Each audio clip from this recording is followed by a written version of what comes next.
केवल 5 साल और 2026 की दीपावली भारत के लिए बहुत विशेष होने वाली है। लेकिन कैसे, जानने के लिए वीडियो पूरा देखिएगा। आप सभी का स्वागत मेरे साथ जम्बू टॉक्स विद निधीश गोयल में। हम सब चाहते हैं बड़ा बनना, भारत को भी बड़ा बनाना चाहते भी हैं। हम चाहते हैं कि भारत एक बार फिर से विश्व गुरु बने, भारत माता एक बार फिर से परम वैभव पाए। लेकिन कब? हम चाहते हैं कि भारत की सीमाएं एक बार फिर से विस्तार पाएं और अखंड भारत हमें नजर आ पाए। लेकिन कब? कोई टाइम फ्रेम बनाया है?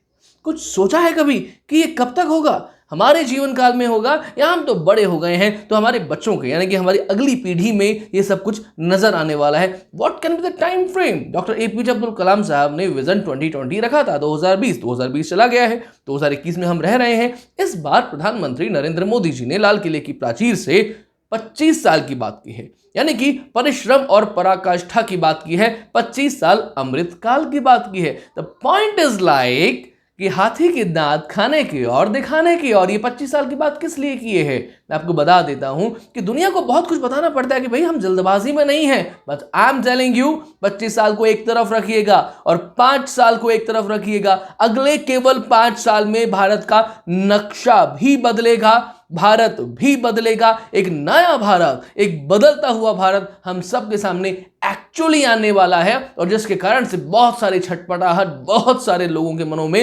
लगातार आपको दिख रही है और आगे भी दिखने वाली है।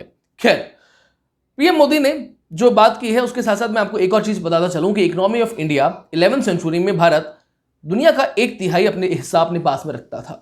थोड़ा सा डिक्लाइन हुआ और 15वीं 16वीं शताब्दी तक आते आते हम 24.4% यानी कि 1/4 तक पहुंचे, और आज की तारीख में भारत $2.7 ट्रिलियन की अर्थव्यवस्था रखता है। बहुत कम है। सोचने में पड़ेगा कि क्या भारत वाकई में 5 साल में ऐसा कुछ हो सकता है। लेकिन सोचिएगा, केवल 2-2.5 साल पहले भारत करीबन $1.4 ट्रिलियन रखता था। 2-2.5 साल में हम लोगों ने मल्टीपल किया है, यानी कि दुगना किया है। आगे कितना कर सकते हैं ये हमारे स्वभाव में है, क्योंकि हमारा स्वभाव पुरुषार्थ का स्वभाव है। और ये पुरुषार्थ का स्वभाव कैसे है वो भी मैं आपको बताने वाला हूं। बहुत सारे लोग ऐसा कहते हैं कि भाई चीन जो है वो बड़ी सुपर पावर है और सबको बीट कर देगा, यूएसए को बीट करेगा और बहुत सारी चीजें आगे निकलेंगी। लाइक चीन की जब बात करते हैं ना, जो चीन के देश यानी कि एक देश के रूप में चीन और एक सरकार, चीन की सरकार, दोनों को जरा अलग अलग रख करके बात कर दीजिएगा। तिब्बत को अगर साइड में हटा दें और मंगोल को साइड में हटा दें तो चीन में बचता क्या है, कितना बचता है? 1947 से पहले चीन का नक्शा किस तरीके से हुआ करता था, आज भी चीन के लोग चीन इस नाम से उस देश को नहीं जानते हैं, वो उसका पुराना नाम वो बोला करते हैं। चीन की सरकार में आज शी जिनपिंग ने किस कारण से कहा है कि मरते दम तक वही वहां के राष्ट्र प्रमुख रहेंगे? बिकॉज दे नोज, वो जानते हैं अच्छे तरीके से कि अगर वहां पर लोकतंत्र को स्थायी रूप से दे दिया गया तो लोग आपको नकार देने वाले हैं, बिकॉज दे डोंट वांट। जड़ें तो आखिर हिंदुस्तान से निकली है ना, वहां तो बुद्धिज्म है जिस पर आज कम्युनिस्ट जो है वो हावी है। किस तरीके से? दैट्स व्हाई उन्होंने ये हथकंडा अपनाया है। तो ये आप समझ लीजिए कि हथकंडा अधिक नहीं चलने वाला है। और जो लोग ये सोचते हैं कि चीन will be the super power, वो सारा गेम पलट देगा। अगले 50 सालों में चीन के आगे कोई नहीं टिकेगा। आई एम टेलिंग यू, 5 साल रुक जाइए, 5 साल रुक जाइए और भारत कहां पर जाने वाला है ये आप सोच भी नहीं सकते। बचपन में एक कविता पढ़ी थी, चांदी लुढ़की सोना चढ़ा, बुजुर्ग पाठक बोला लुढ़कनी ही थी, पहले पैरों में थी, फिर कमर चढ़ी, फिर गले पर पड़ी, फिर नाक से होते हुए सिर पर चढ़ी, अब क्या आसमान में उड़ेगी, गिरनी ही थी।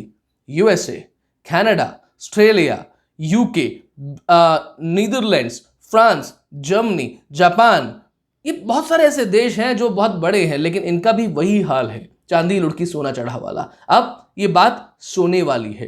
ये चांदी थे, चमक चुके हैं, बहुत चमक चुके हैं। Now the only option is Bharat, the Bharat वर्ष। दुनिया के पास में कोई विकल्प नहीं है, आई एम टेलिंग यू। दूसरा, कई लोगों ने ये बात कही है कि पिछले कार्यकाल में 2014 से 2019 में मोदी सरकार में बड़ी घटनाएं नहीं हुई। उन्होंने पॉलिटिकली अपने आप को बहुत तरीके से एस्टेब्लिश किया था, कोई शाहीन बाग नहीं हुआ, ऐसी चीजें नहीं हुई। वाई नहीं हुई?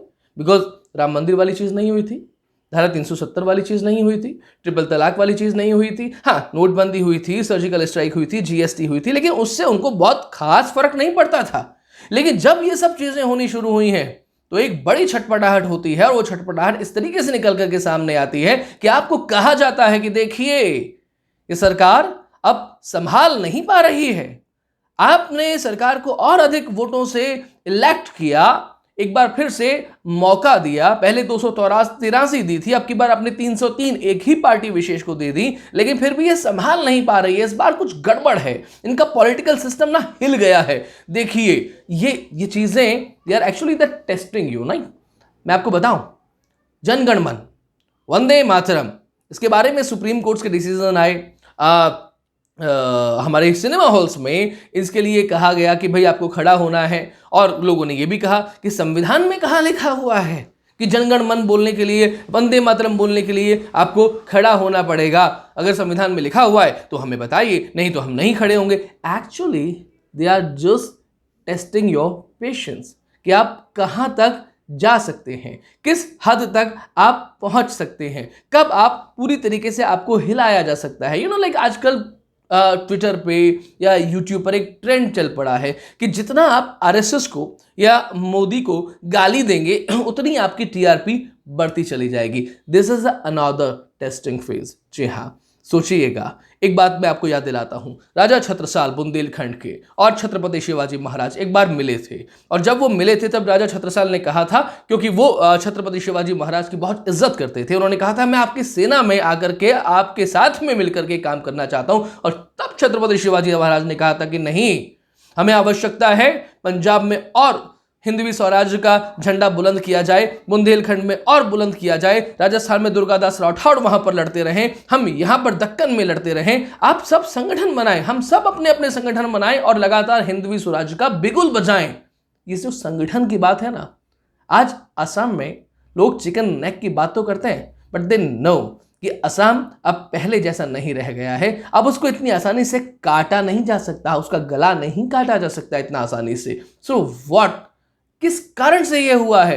अगर आपको कितना भी लगता है तो राष्ट्रीय स्वयंसेवक संगठन जैसा कोई एक संगठन खड़ा करके बताइए, और खड़ा नहीं कर सकते हैं तो एटलीस्ट कोई एक मुहिम जिसे फाइनल कंक्लूजन तक लेकर के चले जाइए। ये जो एक छटपटाहट है, जो हमारे विरोधी हैं, जो भारत को नहीं जानना चाहते हैं, जानते तो हैं लेकिन भारत को आगे लेकर के नहीं जाना चाहते हैं, बिकॉज उनके अंदर भारत कहीं है नहीं। वो सब जानते हैं कि भारत इस समय किस दिशा में चल रहा है, किस दिशा में आगे बढ़ रहा है, लेकिन बस शायद हम ही नहीं समझ पा रहे हैं। एंड दैट्स वाई जब स्वदेशी की आंदोलन की बात आती है तब वो कहते हैं, जब गाय की बात आती है तब वो कहते हैं, जब नौकरी की बात, धर्म की बात आती है तब वो कहते हैं, क्या कहते हैं सुनिएगा, वो कहते ये हैं कि गाय ज्यादा जरूरी है या इंसान की जान ज्यादा जरूरी है। वो जब ये कहते हैं कि आपके लिए धर्म ज्यादा जरूरी है या आपके लिए नौकरी ज्यादा जरूरी है, then they are playing a emotional card with you, because आप समझेंगे नहीं इंसान की जान ज्यादा जरूरी है, लेकिन गाय की महत्ता क्या है, क्या है ये हम नहीं जानते। नहीं, आपकी नौकरी ज्यादा जरूरी है, लेकिन धर्म की महत्ता क्या है, क्या ये हम नहीं जानते। सोचिएगा, हिंदुस्तान में चर्मकार नाम से कुछ लोग हुआ करते थे जो मरे हुए जानवरों की चमड़ी निकाल करके, खाल उतार करके उससे चमड़ा बनाया करते थे। द पॉइंट इज लाइक कि आज हमारे यहां उस तरीके के कुछ लोग हो गए हैं जो मरे हुए नहीं बल्कि जिंदा जानवरों को पहले मारते हैं, उसके बाद उनकी न केवल खाल उतारते हैं बल्कि उनको खाते हैं, और फिर यह कहा जाता है कि खाने पीने में आप कौन होते हैं हमसे पूछने वाले, ये हमारा अधिकार है, हम जो चाहें वो खाएं, जो चाहें वो पहने।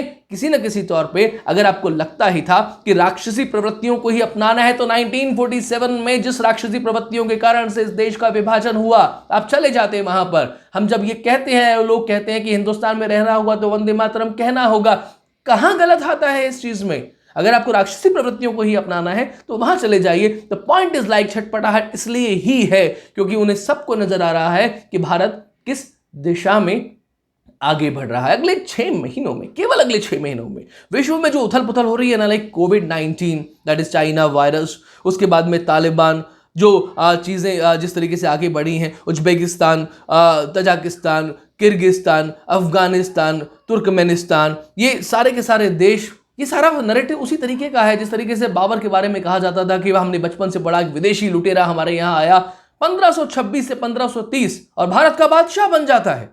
उसे पढ़ाया जाता है कि भारत का बादशाह 1526-1530 यानी कि केवल 4 साल में उसे भारत का बादशाह स्थापित कर दिया गया। देन आफ्टर हुमायूं कितने साल तक भारत से बाहर रहा उसका कोई उसके बारे में बात नहीं होती है। देन आफ्टर अकबर भारत का बादशाह, जहांगीर भारत का बादशाह, शाहजहां भारत का बादशाह। क्या वाकई में ये भारत के बादशाह थे एक नैरेटिव उसी तरीके का है जिस तरीके के नैरेटिव को महाभारत किस तरीके से सेट करने की कोशिश की गई कि अगर आप महाभारत पढ़ेंगे तो आप लड़ाई करेंगे अपने घर में, महाभारत का चित्र लगाएंगे तो आपके घरों में लड़ाई होगी, महाभारत की बात करेंगे तो आपके घरों में लड़ाई होगी। यानी कि हमारा पूरा का पूरा एक इतिहास हमसे काट दिया जाता है और ठीक तरीके से कभी बाबर को, कभी औरंगजेब को, कभी अकबर को यहां पर स्थापित किया जाता है। अफगानिस्तान से आया था ना वो आदमी, किधर से आया था? अफगानिस्तान, द मिडिल ईस्ट, जिन 5 देशों की मैंने बात की है तो वृहद भारत के अंग थे। जम्बू द्वीपे भरत खंडे आर्यावर्ते भारतवर्षे, जम्बू द्वीप की हम बात करते हैं तो सब उसका अंग था। तो वो व्यक्ति जरूर हमारी सभ्यता में रचा बसा नहीं था, लेकिन विदेशी किस कारण से था? विदेशी कैसे था? जब से ये कहा गया कि एक विदेशी आक्रांता हमारे यहां आया, तब से हम लोगों को ये बताया गया कि you can not claim that territory. आगे जाकर के भी आप क्लेम नहीं कर सकते, अफगानिस्तान को आप क्लेम नहीं कर सकते, आप मिडिल ईस्ट के उन देशों को क्लेम नहीं कर सकते, आप नहीं बता सकते कि वहां पर कभी भारत का क्षेत्र हुआ करता था। And that is the point. जब हम आगे बढ़ रहे हैं और जब हम ये बात सुनते हैं प्रधानमंत्री के मुंह से कि भारत का चिर पुरातन झरना अतीत का लगातार बह रहा है, उसको आकंठ पी लीजिए, उस मीठे जल को यहां तक पी लीजिए, उस इतिहास को पढ़ लीजिए। लेकिन जो लोग हमें गलत इतिहास पढ़ाना चाहते हैं वो लगातार ऐसी छटपटाहट में है, क्योंकि अब इतिहास जरा बदल रहा है। अब बदल ये रहा है कि अब वृंदावन और अयोध्या जी के बाद में मथुरा जी में भी योगी जी ने ये घोषणा कर दी है कि भाई यहां पर शराब और मांस की दुकानें अब नहीं खुलेंगी, अगर आपको खोलनी है तो दूध दही और मक्खन की दुकानें खोलिए। अब बदलता हुआ भारत है और इस बदलते हुए भारत से बहुत लोगों को बहुत परेशानी है। आई एम टेलिंग यू, ये जो बात मैंने बोली ना आपसे, अगले 5 साल 2026 की दीपावली बहुत विशेष होने वाली है। अगले केवल 6 महीनों में विश्व परिदृश्य पे कुछ ऐसे परिवर्तन आपके देखने को मिलेंगे जिसके कारण से बातों की संभावनाएं थोड़ी और बलवती होंगी। 2022 में यूपी चुनाव, 2024 में भारत का चुनाव, 2027 में एक बार फिर से यूपी चुनाव। आई एम टेलिंग यू 2026 अगले 5 साल देखते जाइए। पुरुषार्थ हमें करना पड़ेगा, परिश्रम और पराक्रम की पराकाष्ठा। 25 साल अमृतकाल नहीं, केवल 5 साल हाथी के दांत दिखाने की और खाने की और 25 साल दुनिया के लिए, 5 साल हमारे और आपके लिए। बने रहिए हमारे साथ। जम्बू टॉक्स वीडियो अच्छा लगे तो लाइक और शेयर जरूर कीजिएगा, सहयोग करते रहिए, सब्सक्राइब करके आगे बढ़ाते रहिए। नमस्ते, जय हिंद, जय भारत।